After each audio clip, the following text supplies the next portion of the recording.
பாக்கியலட்சுமி தொடரில் வீடு காலி பண்ணிட்டு வேற வீட்டுக்கு போயிடுறாங்க ராதிகா. அவங்க அம்மா கிட்ட போயிட்டு உடனே வரேன்னு சொல்கிற கோபி நேராக அவங்கள பார்க்க போகிறாரு. அங்கே வர்ற கோபியை ராதிகாவோட அம்மா வாங்கன்னு உள்ளே கூப்பிடுறாங்க.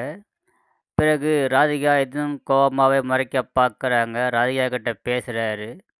பேசும்போது என்னால் இங்கே இருக்க முடியாது, அம்மா பிரிஞ்சு இருக்க முடியாதுன்ற மாதிரி சொல்கிறாரு.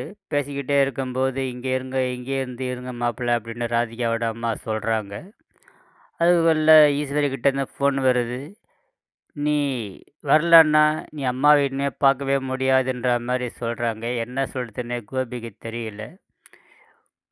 ராதிகா கிட்ட உன்னையும் மையும் என்னால் பிரிஞ்சு இருக்க முடியாது, ஆனால் எங்கள் அம்மாவையும் பிரிஞ்சு இருக்க முடியாதுன்னு சொல்கிறாரு.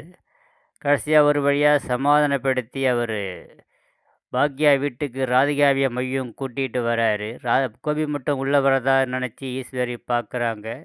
ஏன் அங்கேயே நிற்கிற, உள்ளவா கோபின்றாங்க. கேட்டை தள்ளுனா பின்னால் ராதிகாவை மையும் நிற்கிறாங்க. அதை பார்த்த ஈஸ்வரிக்கு அதிர்ச்சியாக இருக்குது. செல்வி குடுகுடுன்னு ஓடி போய் பாக்யா கிட்ட நடந்த விஷயத்த சொல்கிறா. பிறகு ஏன் இவளை கூட்டிகிட்டு வந்த, ஒன்றை மட்டும்தான் வர சொன்னேன்னு சொல்கிறாங்க. மையும் ராதிகாவையும் என்னால் பிரிஞ்சு இருக்க முடியாது, உங்களையும் பிரிஞ்சு இருக்க முடியாது அப்படின்னு சொல்லிட்டு ராதிகாவை மையம் உள்ளே போக சொல்கிறாரு.